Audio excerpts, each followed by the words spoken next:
Hello everyone, मैं विक्रम कुमार आप सभी का अपने यूट्यूब चैनल स्कॉलर्स कॉन्सेप्ट के ऊपर स्वागत करता हूं। आज की वीडियो में हम मेंडेलियन जेनेटिक्स के प्रोबेबिलिटी रिलेटेड प्रॉब्लम्स को सॉल्व करेंगे। यह वीडियो हमारे इनहेरिटेंस बायोलॉजी यूनिट का फोर्थ लेक्चर है। लास्ट लेक्चर के अंदर हमने मेंडेलियन जेनेटिक्स के प्रोबेबिलिटी के कॉन्सेप्ट को पढ़ा था और उससे रिलेटेड हमारे जो 4 टाइप्स थे उनके बारे में हमने देखा था। आज के वीडियो में हम उन्हीं 4 टाइप्स के एप्लीकेशन अप्लाई करेंगे और देखेंगे कि जो हमारे प्रीवियस ईयर के क्वेश्चंस हैं उनको हम किस तरीके से सोल्व कर सकते हैं। जैसे कि इस क्वेश्चन में दिखाया गया है कि assuming that A B C D genes are not linked, the probability of a progeny being heterozygous for A, homozygous dominant for B, homozygous recessive for C, and heterozygous for D from a cross between capital A, heterozygous for B, homozygous recessive for C, and heterozygous for D. And small a, capital B, small c, capital D parents will be. इस question के अंदर हमें पूछा गया है कि हमें दो पेरेंट दिए हुए हैं, एक पेरेंट 1 है और एक पेरेंट 2 है। पेरेंट 1 का जो जीनोटाइप है वो हमें बताया गया है, कुछ इस टाइप का है, और जो पेरेंट 2 है उसका जीनोटाइप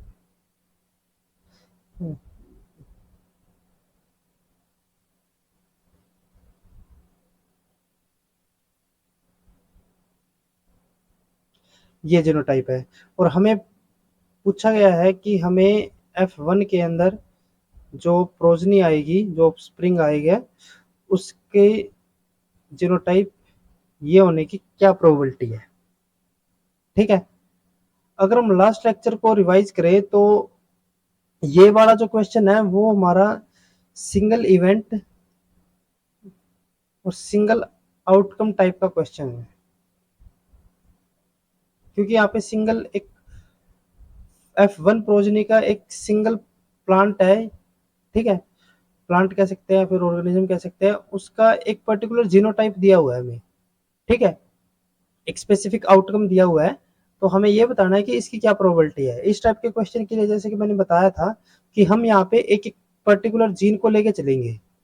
ठीक है, और फिर उनकी जो भी पर्टिकुलर प्रोबेबिलिटी आएगी उनको हम मल्टीपल कर देते हैं। तो हम 1 by 1 A B C D चारों की स्प्रेडली प्रोबेबिलिटी देखेंगे और फिर उसके बाद उनको मल्टीपल करेंगे। तो हमारे पास 4 जीन है ए बी सी डी। ठीक है, तो फर्स्ट अगर हम बात करते हैं ए वाले जीन की, तो पेरेंट में जो ए वाले जीन है हमारे एलील है वो हो गया हमारा पेरेंट 1 का ये, और पेरेंट 2 का हमारा होमोजाइगस रिसेसिव। और हमें किसके लिए प्रोबेबिलिटी बतानी है, वो हमें इसके लिए बतानी है, हेटेरोजाइगस के लिए। ठीक है, तो यहाँ पे जो हमारा पेरेंट 1 है, पेरेंट 1 से जो हमारा अलील आ सकता है यहाँ से, वो हमारा यही आएगा, फिक्स है, क्योंकि यहाँ पे हमारा होमोजाइगस डोमिनेंट है, तो यहाँ से हमारा डोमिनेंट अलील ही आएगा, और यहाँ से हमारा इसी वजह से रिसेसिव वाला ही आएगा। तो हमारी जो ऑफस्प्रिंग आएगी उसका जो जीनोटाइप होगा वो हमारा यही बनेगा, हेटेरोजाइगस वाला ही बनेगा, जो कि हमारी रिक्वायरमेंट है। तो यानी कि जो मैक्सिमम पॉसिबिलिटी या फिर प्रोबेबिलिटी हो सकती है वो इस वाले जीनोटाइप के लिए होगी, और हमें जैसे कि पता है कि मैक्सिमम प्रोबेबिलिटी 1 तक हो सकती है। तो ए वाले जो हमारा जीन होगा उसकी जो प्रोबेबिलिटी रहेगी वो हमारी 1 हो जाएगी। इसी तरीके से हम सेकंड वाले के लिए यानी कि बी जीन के लिए निकालते हैं। यहाँ पे जो P1 है, पेरेंट 1 है, उसका जीनोटाइप हेटेरोजाइगस है, और P2 है उसका होमोजाइगस डोमिनेंट है। अब यहाँ से हमारे जो पेरेंट 1 है, पेरेंट 1 दो टाइप के गैमेट बनाएगा, और जो पेरेंट 2 है वो सिंगल टाइप के गैमेट बना रहा है। तो ये यहाँ पे होमोजाइगस डोमिनेंट और ये हमारा हेटेरोजाइगस हो गया। अब हमें यूँ देखना है कि हमें रिक्वायरमेंट किसकी है, हमें रिक्वायरमेंट है होमोजाइगस डोमिनेंट की। तो इसकी पॉसिबिलिटी या फिर प्रोबेबिलिटी कितनी होगी, हमारे फेवरेबल आउटकम 1 और हमारे टोटल आउटकम 2। ठीक है, तो इसकी पॉसिबिलिटी हमारी हो जाएगी या फिर प्रोबेबिलिटी हो जाएगी 1/2, क्योंकि हमें मल्टीपल करना है। अब नेक्स्ट हम सी के लिए देखते हैं। जो हमारा पेरेंट 1 है उसका जो जीनोटाइप है वो है हमारा होमोजाइगस रिसेसिव, और जो पेरेंट 2 है उसका भी होमोजाइगस रिसेसिव है, और हमें जो चेक करनी है वो हमें होमोजाइगस रिसेसिव के लिए ही प्रोबेबिलिटी चेक करनी है। अब यहाँ से क्योंकि होमोजाइगस रिसेसिव है तो यहाँ से जो अलील आएगा वो हमारा रिसेसिव वाला आएगा, और सेम यहाँ से भी हमारा रिसेसिव वाला अलील आएगा। तो जो हमारा ऑफस्प्रिंग होगा वो उसके जो जीनोटाइप होगा वो हमारा 100% यही वाला होगा, तो इसकी भी जो प्रोबेबिलिटी होगी वो हमारी 1 आएगी। ठीक है, इसी तरीके से हम डी वाले के लिए करते हैं।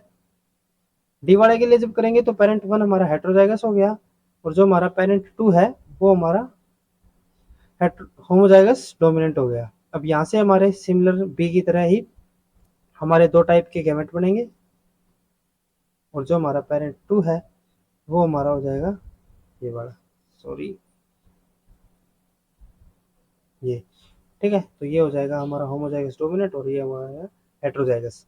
और हमें किसके लिए प्रोबेबिलिटी चेक करनी है, हमें हेटेरोजाइगस के लिए पॉसिबिलिटी चेक करनी है, तो ये हमारा हो जाएगा 1/2।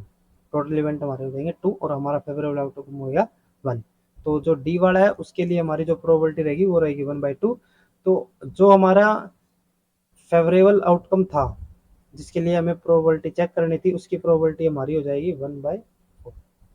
हमारा आंसर आ जाएगा यहाँ से। उसके बाद नेक्स्ट क्वेश्चन है gene A B C control 3 phenotypes that assort independently. हमारे पास 3 अलग अलग जीन दिए हुए हैं ए बी और सी, और ये तीनों के तीनों अलग अलग फेनोटाइप को कंट्रोल कर रहे हैं। ठीक है, a plant with genotype heterozygous for A B and C. कोई प्लांट है जो कि तीनों ही जीन के लिए हेटेरोजाइगस है, उसकी हमने सेल्फिंग करवा दी। ठीक है, करवा दी हमने सेल्फिंग। तो आगे में पूछा गया है कि what is the probability for progeny which show the dominant phenotype for at least one of the phenotype controlled by gene A B और सी। यहाँ पे क्वेश्चन में दिया हुआ है कि ए बी और सी हमारे 3 अलग अलग जीन है जो कि अलग अलग फेनोटाइप को कंट्रोल कर रहे हैं, और हमें प्रोबेबिलिटी बतानी है प्रोजनी के लिए कि जो हमारी प्रोजनी आएगी, जो हमारी F1 में जो प्रोजनी आएगी इनकी सेल्फिंग से, वो प्रोजनी एटलीस्ट कम से कम, एटलीस्ट का मतलब होगा कम से कम एक फिनोटाइप के लिए तो डोमिनेंट होनी ही चाहिए। अब यहाँ पे एटलीस्ट 1 बोला है, एटलीस्ट 1 का मतलब हो गया कि कम से कम एक तो होनी ही चाहिए एक करेक्टर के लिए डोमिनेंट। वो 2 के लिए भी डोमिनेंट हो सकती है और वो 3 के लिए भी डोमिनेंट हो सकती है। ठीक है, तो इसके लिए हम सभी पॉसिबल जो हमारे जीनोटाइप बन सकते हैं पहले वो बना के देखते हैं। जैसे कि मैंने बताया कि वो एटलीस्ट एक फिनोटाइप के लिए भी डोमिनेंट हो सकता है, 2 के लिए भी हो सकता है और 3 के लिए भी हो सकता है, लेकिन कम से कम एक के लिए तो वो डोमिनेंट होना ही चाहिए। तो यहाँ पे हम जीनोटाइप बना के देखते हैं। पहला जीनोटाइप जो हम बनाएंगे वो बनाएंगे कि हम तीनों ही फिनोटाइप को डोमिनेंट रखेंगे। ये भी हमारा डोमिनेंट हो गया, ये भी डोमिनेंट, ये भी डोमिनेंट है। मैंने ये यहाँ पे जो जगह छोड़ी है इसका मतलब है कि यहाँ पे कोई भी अलील आ सकता है, डोमिनेंट भी आ सकता है और रिसेसिव वाला भी आ सकता है। क्योंकि डोमिनेंट आए या रिसेसिव आए अब उससे कोई फर्क नहीं है, क्योंकि यहाँ पे हमारा क्या हो चुका है, एक डोमिनेंट मिल चुका है, तो हमारा जो करेक्टर आएगा, जो हमारा फिनोटाइप आएगा वो डोमिनेंट टाइप का ही आएगा। ठीक है, सेम यहाँ पे और सेम यहाँ पे।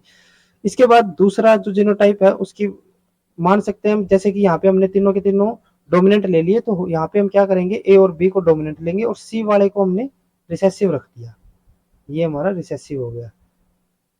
तीसरा जीनोटाइप हम लेंगे कि सिर्फ हम ए को ही जीनो डोमिनेंट रखेंगे, बाकी दोनों जो बी और सी है उसको रिसेसिव कर लेंगे। फोर्थ हमारा क्या हो सकता है कि हम ए वाले को रिसेसिव रखें, बी वाले को डोमिनेंट रखें और सी वाले को भी डोमिनेंट रखें। फिफ्थ हमारा क्या हो सकता है कि हम ए वाले को डोमिनेंट सॉरी रिसेसिव रखें, बी वाले को डोमिनेंट और सी वाले को हमने रिसेसिव कर दिया। सिक्स्थ हमारा पॉसिबल क्या हो सकता है कि हम ए वाले को रिसेसिव रखें, बी वाले को भी रिसेसिव रखें और सी वाले को डोमिनेंट कर दें। और सेवंथ हमारा क्या हो सकता है कि हम ए को डोमिनेंट रखें, बी को रिसेसिव रखें और सी को हम क्या रखें, थोड़ा डोमिनेंट रखें। तो हम 7 अलग अलग कॉम्बिनेशन यहाँ पे देख सकते हैं। ये हमारे वे पॉसिबल कॉम्बिनेशन है जिसमें हमारा एटलीस्ट एक तो फेनोटाइप हमारा डोमिनेंट रहेगा ही। तो इसके लिए हमें क्या करना पड़ेगा, अब हर एक जीनोटाइप की हमें पॉसिबिलिटी चेक या फिर प्रोबेबिलिटी चेक करनी पड़ेगी कितनी आएगी, वो कैलकुलेट करके फिर उन सभी को हमने ऐड करना पड़ेगा, ठीक है, जो कि बहुत ज्यादा कॉम्प्लिकेटेड हो जाएगा। इसके बजाय हम क्या कर सकते हैं कि जैसे कि यहाँ पे स्टेटमेंट में दिया हुआ है कि हमारा एटलीस्ट एक फिनोटाइप तो एटलीस्ट वन फिनोटाइप हमारा कैसा होना चाहिए, डोमिनेंट होना चाहिए, कि कम से कम एक तो फिनोटाइप हमारा डोमिनेंट होना ही चाहिए। अब अगर हम इस फेवरेब इसी को जो हमारा कह रहे हैं कि हमारा एटलीस्ट एक तो फेवरे डोमिनेंट होना ही चाहिए, अगर हम इसको फेवरेबल माने तो बहुत ज्यादा कॉम्प्लिकेट हो जाएगा मेथड। हम क्या कर सकते हैं, इसके अपोजिट चल के, अब इसका अपोजिट क्या होगा कि कम से कम ये यहाँ पे क्या कह रहा है कि कम से कम एक तो हमारा फिनोटाइप डोमिनेंट होना ही चाहिए। इसका अपोजिट हो जाएगा कि हमारा एक भी phenotype no phenotype is dominant, कि हमारा कोई भी फिनोटाइप डोमिनेंट है ही नहीं। अगर हम इसको फेवरेबल लेंगे तो ये हमारा क्या हो जाएगा, अनफेवरेबल हो जाएगा, लेकिन अगर हम इसी को फेवरेबल ले लेंगे तो ये हमारा क्या हो जाएगा, अनफेवरेबल हो जाएगा। तो हम क्या इस चीज के लिए कैलकुलेट करेंगे कि हमारा कोई भी फेनोटाइप डोमिनेंट शो ना करे, और अगर हम इसके लिए जेनोटाइप बनाएंगे तो वो होगा हमारा कि हमारा क्योंकि किसी के लिए भी डोमिनेंट नहीं होना चाहिए, तो हमारे सारे के सारे कैसे आ जाएंगे, रिसेसिव आ जाएंगे। ये सिंगल एक ऐसा जीनोटाइप है जो इस चीज के लिए हमारा इनफ रहेगा कि हमारा कोई भी फिनोटाइप डोमिनेंट ना हो। तो बजाय कि हम इन सब की प्रोबेबिलिटी निकालने के, हम खाली इसकी प्रोबेबिलिटी निकाल लेते हैं, और इसकी प्रोबेबिलिटी निकालने के बाद जो मैक्सिमम प्रोबेबिलिटी है, मैक्सिमम प्रोबेबिलिटी हमारी 1 हो सकती है, उसमें से इसको माइनस कर देंगे, ठीक है। या तो हम क्या करें कि इन सब की प्रोबेबिलिटी निकालें और उनको ऐड करें, या फिर हम क्या कर सकते हैं कि हम खाली इसकी प्रोबेबिलिटी निकाल लेते हैं, क्योंकि अगर हम देखें फॉर्मूला भी बनाए यहाँ पे, अपनी ओर से फॉर्मूला बनाते हैं जैसे कि हम, तो मैक्सिमम प्रोबेबिलिटी हमारी कितनी है, 1। फेवरेबल की जो हमारी प्रोबेबिलिटी रहेगी, अब ये हमारे किसके बराबर आएगा, अनफेवरेबल के बराबर। लेकिन अब ये वाला थोड़ा कॉम्प्लिकेट हो जाएगा निकालना, लेकिन इसको हम इजीली निकाल सकते हैं। तो हम क्या करेंगे, इसको यहाँ पे लेके चले जाएंगे और इसको यहाँ पे, तो जो हमारा फॉर्मूला होगा वो क्या बन जाएगा, 1 माइनस अनफेवरेबल इक्वल फेवरेबल, ठीक है। तो हम पहले अनफेवरेबल यानी कि हमारा कोई भी फिनोटाइप डोमिनेंट ना हो, इसके लिए प्रोबेबिलिटी निकालते हैं, ठीक है।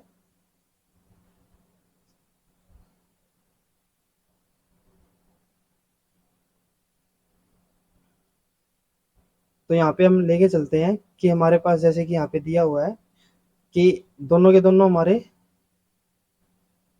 ये भी हमारा हेटेरोजाइगस है तीनों के तीनों के लिए, और इसकी हमने सेल्फिंग करवा दी, और हम यहाँ पे जो प्रोबेबिलिटी निकालेंगे वो तीनों के तीनों हमारे रिसेसिव होने चाहिए, ठीक है।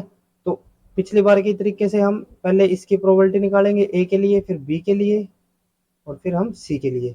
तो जब हम ए के लिए निकाल रहे हैं तो जो पेरेंट 1 है अपना, पेरेंट 1 हो गया, ये पेरेंट 2 है, पेरेंट 1 का जो ए का जीनोटाइप है वो हमारा हेटेरोजाइगस है, सेम इसके लिए हेटेरोजाइगस है। और हमें किसके लिए प्रोबेबिलिटी निकालनी है, हमें होमोजाइगस रिसेसिव के लिए निकालनी है। तो पहले यहाँ पे जो हम पॉसिबल आउटकम हो सकते हैं हमारे, वो देख लेते हैं। ये हो जाएगा हमारा टिले स्मॉल ए, ये हो जाएगा हमारा होमोजाइगस रिसेसिव, ये हमारा हो जाएगा हेटेरोजाइगस, ये भी हमारा हेटेरोजाइगस, ये हमारा होमोजाइगस रिसेसिव। हमें इसके लिए प्रोबेबिलिटी निकालनी है, तो हमारे फेवरेबल कितने हो गए, 1, और हमारे टोटल आउटकम कितने हो रहे हैं, 4। तो हम अगर ए की बात करें तो हमारा यहाँ पे कितना हो जाएगा, 1/4, क्योंकि सेम यहाँ पे हेटेरोजाइगस है, यहाँ पे भी हेटेरोजाइगस है, तो इसी तरीके से हमें बी के लिए निकालनी है, तो ये भी हमारा कितना हो जाएगा, 1/4, सॉरी, ये भी 1/4, और सी वाला भी क्योंकि सेम केस होगा, हेटेरोजाइगस हेटेरोजाइगस, यहाँ पे होमोजाइगस रिसेसिव, तो ये भी कितना हो जाएगा, 1/4। तो अब पहले हम इनके लिए प्रोबेबिलिटी निकाल लेते हैं। इसके लिए प्रोबेबिलिटी कितनी बन रही है, जो हमारा तीनों के तीनों के लिए जो हमारा होमोजाइगस रिसेसिव है, इसकी प्रोबेबिलिटी हमारी बन रही है, इनको मल्टीपल करने पे आएगा हमारा 1/64। लेकिन ये जो हमारा आएगा ना, ये हमारा किसके लिए आ रहा है, अनफेवरेबल के लिए, ठीक है। और हमें निकालनी है फेवरेबल के लिए, क्योंकि हमें तो उसकी निकालनी है ना कि हमारा एटलीस्ट एक के लिए तो हमारा डोमिनेंट होना ही चाहिए। और हमने किसके लिए निकाल ली कि हमारा कोई भी फेनोटाइप डोमिनेंट है ही नहीं, ठीक है। तो ये हमारा क्या हो जाएगा, 1 माइनस बाई 64, ये हमारा मैक्सिमम जो हो सकती है प्रोबेबिलिटी, और ये हमारी अनफेवरेबल के लिए हो गई। तो हमारा फेवरेबल क्या आएगा, ये हमारा 64 हो जाएगा, ये 64 माइनस 1, और ये हो जाएगा हमारा 63/4 इज इक्वल टू फेवरेबल। ठीक है, तो हमारा ऑप्शन क्या आ जाएगा, सी ऑप्शन ठीक रहेगा। ठीक है, उसके बाद नेक्स्ट क्वेश्चन है, assuming the sex ratio of 1:1, इसका मतलब है कि जो सेक्स रेशियो है वो अपनी कितनी है, 1:1। 1:1 का मतलब हो जाएगा कि मेल और फीमेल दोनों के दोनों हमारे इक्वल है। ठीक है, यानी कि दोनों के जो प्रोबेबिलिटी रहेगी वो कितनी रहेगी, 50-50%, यानी कि 1/2।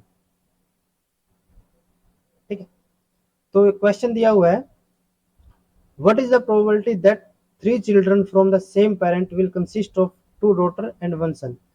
यहाँ पे हमें प्रोबेबिलिटी निकालनी है 2 डॉटर और 1 सन की।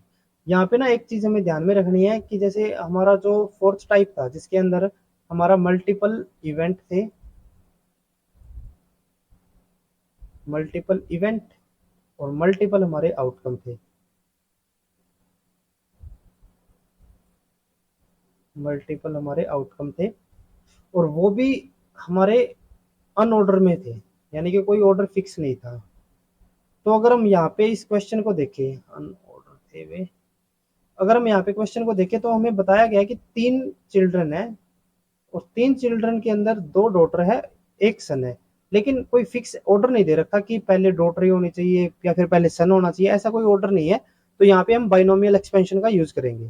ठीक है, तो बाइनोमियल एक्सपेंशन जो थ्योरम थी हमारी, उसके लिए हमें क्या क्या चाहिए था, हमें पहले चाहिए था एन, एन यानी कि total number of event. Total number of event हमारे यहाँ पे कितने हैं, 2 डॉटर 1 सन, यानी कि हमारे टोटल कितने हो गए 3 एक्स।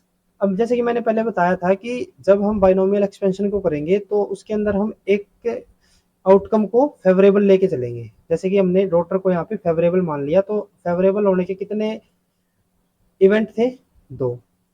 तो यहाँ पे हमारा अनफेवरेबल का कितना आएगा, n-x, यानी कि 3-2 यानी कि 1। अब जो हमारा फेवरेबल आउटकम है, तो एक सिंगल इवेंट के अंदर, एक सिंगल इवेंट है अगर, तो सिंगल इवेंट में हमारे फेवरेबल आउटकम के आने की क्या प्रोबेबिलिटी है, क्योंकि यहाँ पे डॉटर है और हमें पहले ही पता है कि डॉटर की जो प्रोबेबिलिटी है वो कितनी है, 1/2। तो जो हमारा 1/p होगा वो हमारा क्या हो जाएगा, 1/2। और इसी तरीके से जो हमारा अनफेवरेबल है, अनफेवरेबल यानी कि सन है, अनफेवरेबल हमारा सन हो जाएगा, तो इसकी प्रोबेबिलिटी भी कितनी रहेगी, 1/2। तो अब हम यहाँ पे बाइनोमियल एक्सपेंशन को यूज करेंगे, ये हो जाएगा हमारा n, ये हमारा हो जाएगा x, यहाँ पे n-x मल्टीप्लाई 1/p, और यहाँ पे पावर इसकी हो जाएगी x, ये 1/q, तो इसकी पावर हो जाएगी यहाँ पे हमारी n-x। तो n की वैल्यू कितनी है अपनी, 3, यहाँ पे हमारा कितना आएगा, 2, यहाँ पे 1 मल्टीप्लाई, उसके बाद जो 1/p है उसकी वैल्यू हो रही है 1/2, यहाँ पे हो जाएगा 2, क्योंकि x की वैल्यू हमारी 2 आ रही है यहाँ पे। ठीक है, और ये 1/q भी हमारा कितना हो जाएगा, 1/2, यहाँ पे 1। ठीक है, अब उसके बाद जब हम इसको सोल्व करेंगे, थ्योरम को एक्सपेंड करेंगे, तो ये यहाँ पे आ जाएगा अपना 3 × 2 × 1। ठीक है, जब हम 3 फैक्टोरियल को ओपन करते हैं तो हम एक, हमारे लास्ट जो डिजिट रहते हैं ना वो 1 तक इसको मल्टीपल करते रहते हैं। इसी तरीके से 2 को जब ओपन करेंगे तो 2 × 1, और यहाँ पे 1 का तो 1 ही आ जाएगा, तो ये यहाँ पे कैंसिल आउट हो जाएगा। उसके बाद आगे हमारा दिया हुआ है कि 1/2 की पावर 2, तो ये हमारा हो जाएगा 1/4। 1 का स्क्वायर होगा हमारा 1, और 2 का स्क्वायर हो जाएगा 4। तो इसी तरीके से नेक्स्ट हमारा 1/2 हो जाएगा। जब इसको सोल्व करेंगे तो हमारा ये आ जाएगा 3 × 1 × 1, तो ये हो गया 3, और ये हो जाएगा हमारा 1 × 4 × 2 यानी कि 8। तो हमारा अब आंसर पॉइंट्स में दिया हुआ है, तो जब इसको हम आगे सोल्व करेंगे तो हमारा आंसर आएगा 0.357। तो हमारा ये आंसर आ जाएगा 3 × नेक्स्ट हमारा क्वेश्चन है कि मेंडल ने टोल पी प्लांट और ड्वार्फ वाले को क्रॉस किया। ठीक है, एक टोल प्लांट था, एक ड्वार्फ प्लांट था, इनको उन्होंने क्रॉस कर दिया। अब ड्वार्फ है तो यानी कि ये क्या हो जाएगा हमारा होमोजाइगस रिसेसिव, और क्योंकि टोल है तो टोल के लिए हमारा यहाँ पे हेट्रोजाइगस भी हो सकता है और हमारा होमोजाइगस डोमिनेंट भी हो सकता है, दोनों चीजें हो सकती है, हमें नहीं पता क्या है। लेकिन हमें इतना पता है कि अगर ये वाली कंडीशन हो, ठीक है। देखो आगे इन्होंने क्या लिख रखा है कि जो F1 है वो सारे के सारे टोल प्लांट मिले इसको, ये सारे के सारे टोल प्लांट है। अब टोल प्लांट है तो अगर मैं यहाँ पे देखूं, अगर मेरा ये हेट्रोजाइगस कंडीशन का होता तो ये दो टाइप के गैमेट बनाता। और यहाँ से मेरा क्योंकि स्मॉल वाला ही आना है, तो ये वाला जो जीनोटाइप होगा वो हेट्रोजाइगस हो गया, और ये वाला जो होगा मेरा वो मेरा कैसा आ जाएगा, रिसेसिव वाला। ठीक है, रिसेसिव होमोजाइगस। तो जो इसका फिनोटाइप आएगा वो मेरा आएगा टोल, और ये वाला मेरा आ जाएगा ड्वार्फ। यानी कि 50% मेरे टोल होने चाहिए थे, 50% मेरे ड्वार्फ होने चाहिए थे। लेकिन ये तो कंडीशन यहाँ पे मिली ही नहीं, तो इसका मतलब ये वाला जो पॉसिबिलिटी लेके चल रहे थे ये हमारे यहाँ पे खत्म हो जाएगी। ठीक है, ये यहाँ पे हम इसको कैंसिल आउट कर देते हैं। तो हमारा जो P1 है उसका फिनो जो जीनोटाइप रहेगा वो ये रहेगा। और क्योंकि यहाँ से अब ये हमारा क्या हो गया, होमोजाइगस डोमिनेंट हो गया, तो यहाँ से जो हमारा एलील आएगा वो कैपिटल टी आएगा, और यहाँ से हमारा जो एलील आएगा वो आएगा हमारा स्मॉल टी या फिर रिसेसिव। तो जो F1 प्रोजनी है उसका जीनोटाइप ये वाला आ गया। अब उसके बाद इन्होंने क्या कर रखा है, इसको सेल्फिंग करवा रखी है इसकी, यानी कि इसको इसी जीनोटाइप वाले के साथ क्रॉस करवा दिया। जब इसके साथ हमने क्रॉस करवाया, ठीक है, तो हमारे पास जो रेशो आई है वो 3:1 आई है। किसके लिए, 3 हमारे टोल है, 3:1 आया है, 3 हमारे टोल हो गए और एक हमारा ड्वार्फ हो गया। यहाँ पे इतना क्वेश्चन दिया हुआ है। ठीक है, इसको नेक्स्ट स्लाइड पे लेके चलते हैं हम। हमारे 3 कैसे आ रहे थे, टोल आ रहे थे, तो यानी कि जो टोल है अपने वो हो गए 3। तो इसकी जो रेशो आएगी वो कितनी आएगी, प्रोबेबिलिटी आएगी हमारी 3:4। और जो हमारा ड्वार्फ है वो हमारा हो जाएगा 1 था, क्योंकि हमारे यहाँ पे कितने बन रहे थे 1। तो इसकी जो प्रोबेबिलिटी रहेगी हमारी वो हो जाएगी हमारी 1/4। ठीक है। और इन्होंने आगे क्या पूछ रखा है, इन्होंने आगे दे रखा है कि what is the probability that out of 3 plants picked up at random, कि इन्होंने 3 प्लांट रैंडमली सिलेक्ट किए, तो उनमें से हमें प्रोबेबिलिटी बतानी है कि उनमें से 2 तो हमारे कैसे होने चाहिए, ड्वार्फ, और एक हमारा कैसा होना चाहिए, टोल। ये हमें प्रोबेबिलिटी बतानी है इसके अंदर। ठीक है, तो हमें प्रोबेबिलिटी बतानी है किसके लिए, 2 हमारे ड्वार्फ और एक अपना टोल होना चाहिए, सॉरी, एक अपना टोल आना चाहिए। तो हमारे पास इनके लिए इंडिविजुअल हमने जो प्रोबेबिलिटी थी वो निकाल ली। ठीक है, और यहाँ पे भी क्योंकि ऑर्डर दे नहीं रखा तो हमारे यहाँ पे बाइनोमियल एक्सपेंशन लगेगी। तो एन की वैल्यू हमारी कितनी आएगी यहाँ पे, क्योंकि 2 ये और एक ये, तो टोटल इवेंट कितने हो गए 3। एक्स हमारा कितना होगा, एक चीज को हमने क्या मान लिया, एक चीज को हम कर लेते हैं यहाँ पे अपना फेवरेबल, तो ये एक्स हो गया हमारा 2, और एन एक्स माइनस एक्स हमारा हो जाएगा 1। तो बाइनोमियल एक्सपेंशन के अंदर जब हम इसको पुट करेंगे तो हमारा आएगा एन डिवाइडेड बाई एक्स, ये हो जाएगा एन माइनस एक्स फैक्टोरियल, ये हो जाएगा 1/p, ये हो जाएगा एक्स टू 1/क्यू, ये हो जाएगा हमारा एन माइनस एक्स। तो एन यानी कि total number of event 3, x यानी कि 2, ये हो जाएगा अपना 1। अब अपने फेवरेबल जो कि अपना ड्वार्फ था, ड्वार्फ की जो प्रोबेबिलिटी है वो कितनी है, 1/4 इंडिविजुअल इवेंट के अंदर। और ये हो गया अपने 2, और ये हो जाएगा अपना, सॉरी, ये हो जाएगा अपना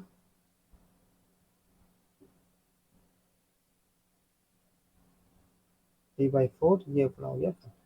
जब इसको ओपन किया था, जैसे कि लास्ट स्लाइड में भी हमने किया, लास्ट क्वेश्चन के अंदर भी अपने ने इसी को किया था, तो ये वाला जो अपना आया था यहाँ पे सिर्फ 3 बचा था अपना, आएगा वो आ जाएगा यहाँ पे सिर्फ 3 बचेगा।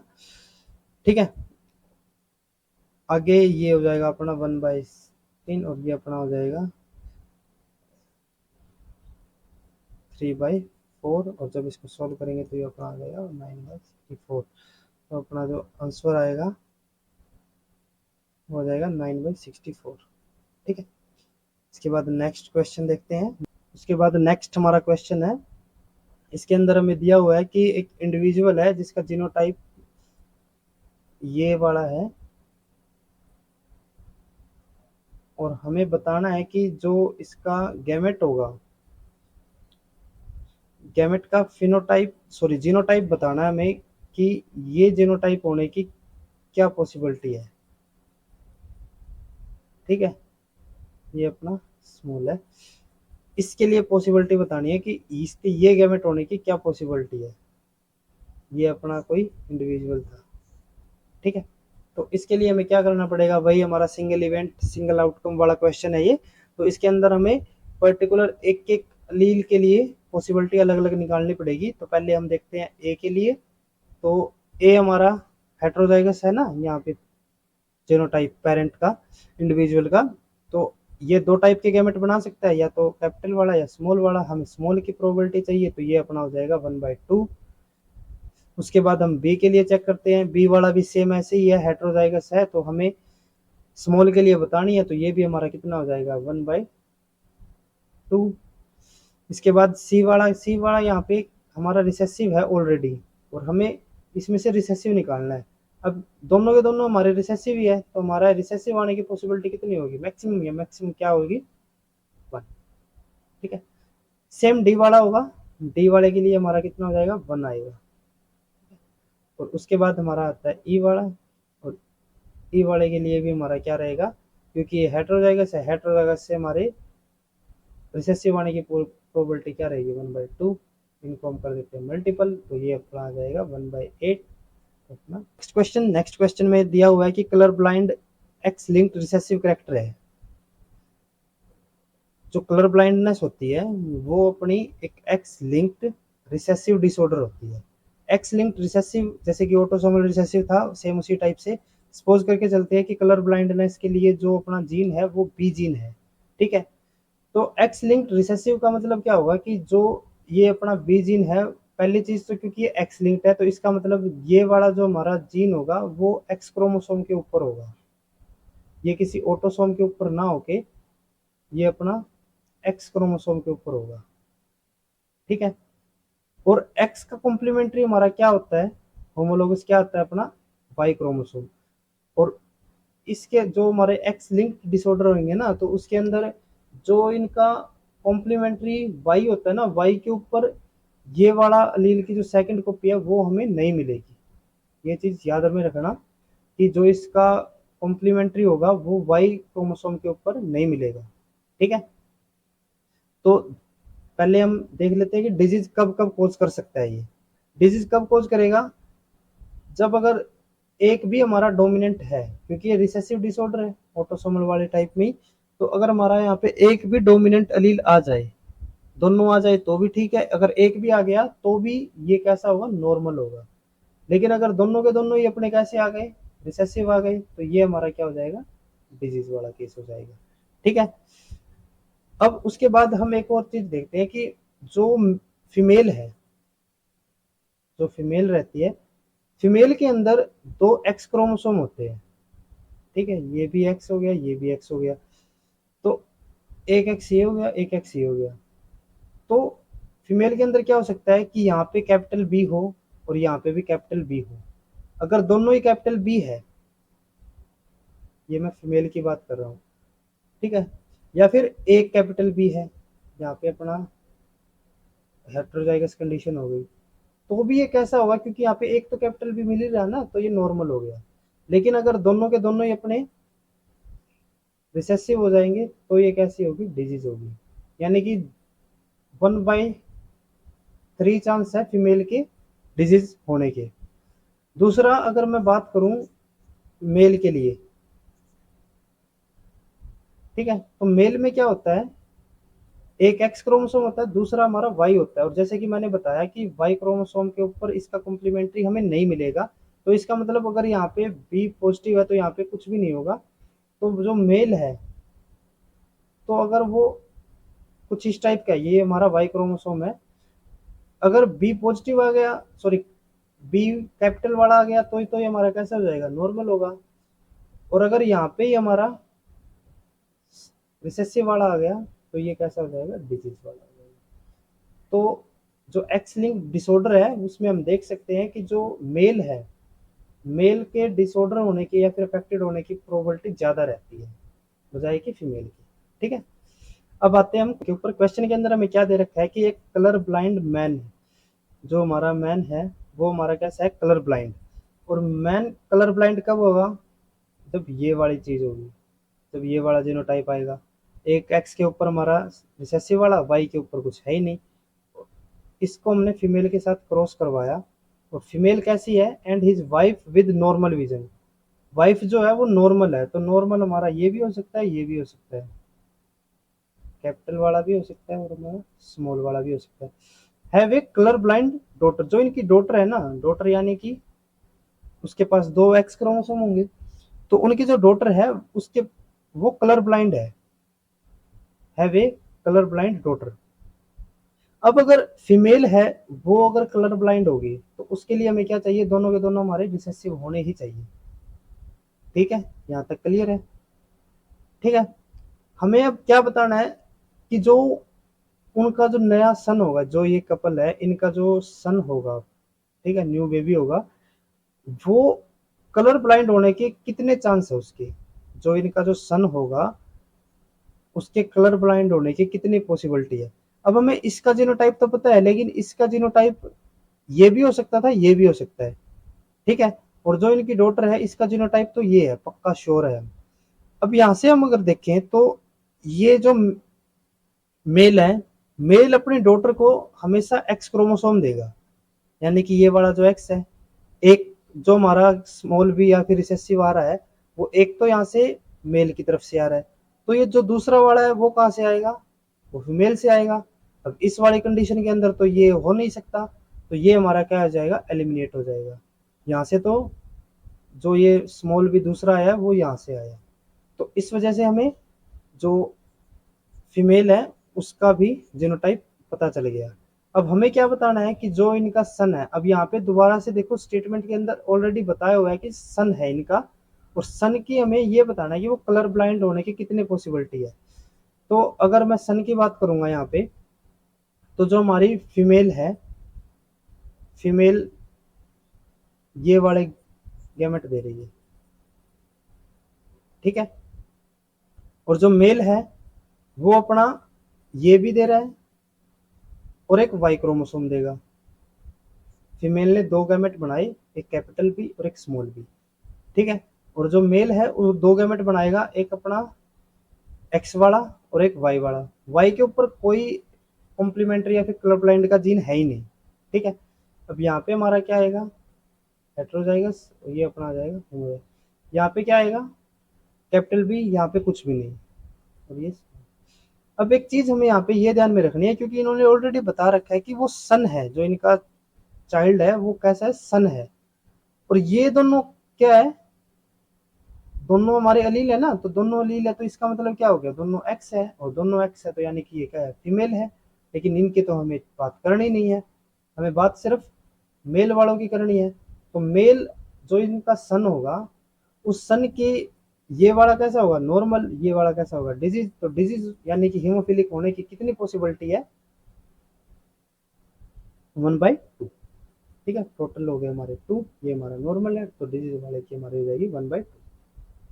ठीक है,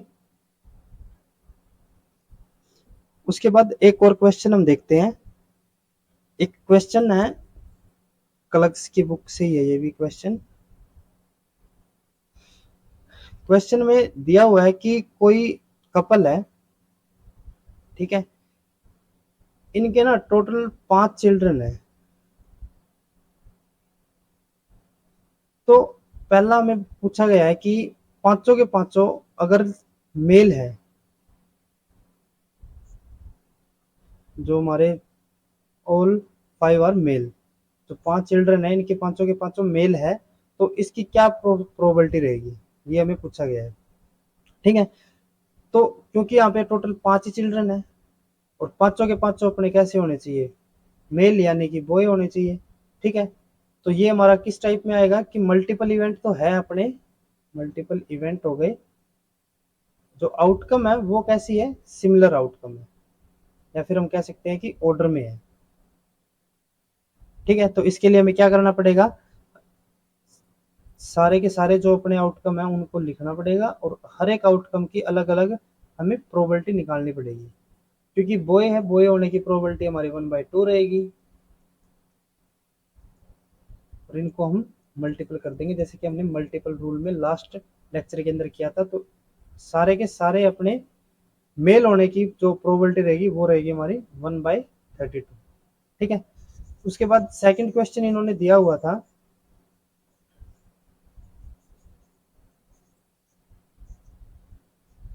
सेकंड इन्होंने पूछा हुआ था कि जो ये 5 चिल्ड्रन है इनमें से 3 बॉय और 2 गर्ल होने की क्या प्रोबेबिलिटी है।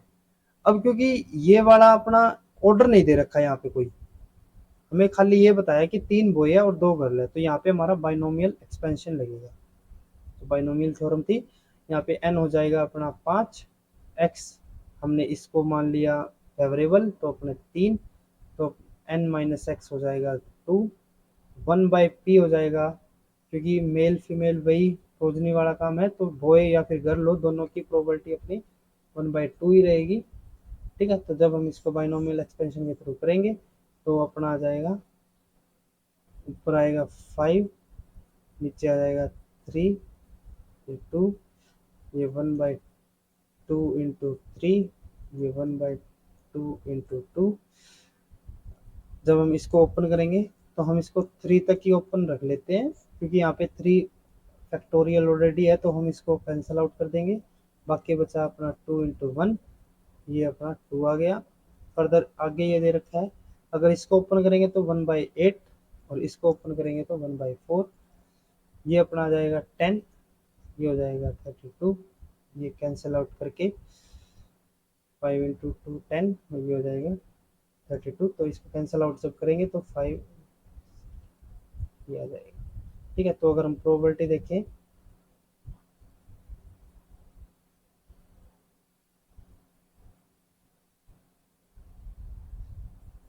थ्री मेल और 2 फीमेल की,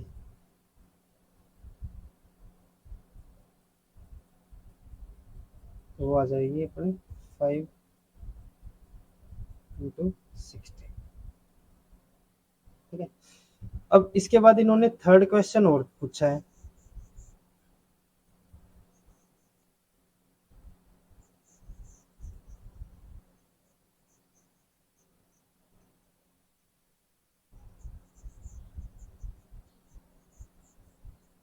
इन्होंने थर्ड क्वेश्चन पूछा है कि जो फर्स्ट 3 चाइल्ड है, फर्स्ट 3 वो तो है बॉय, ठीक है, और लास्ट 2 है वे है गर्ल। तो इसके अंदर कैसे करना है हमें, क्योंकि यहाँ पे एक ऑर्डर हमें मिल गया है अब कि फर्स्ट जो 3 होने चाहिए वो बॉय ही होने चाहिए, और जो लास्ट के हैं 2 है वो गर्ल होने चाहिए। तो हमारे यहाँ पे क्योंकि ऑर्डर मिल चुका है, तो ऑर्डर मिलने के बाद हम इंडिविजुअली अलग अलग इनके लिए प्रोबेबिलिटी निकालेंगे। बॉय के लिए अपना 1/2, फिर 1/2, फिर 1/2, गर्ल के लिए हमारा 1/2, 1/2। तो ये अपना मल्टीपल करने से डायरेक्टली कितना आएगा 1/32। ठीक है, एक और क्वेश्चन इसी में से ये भी बन सकता है,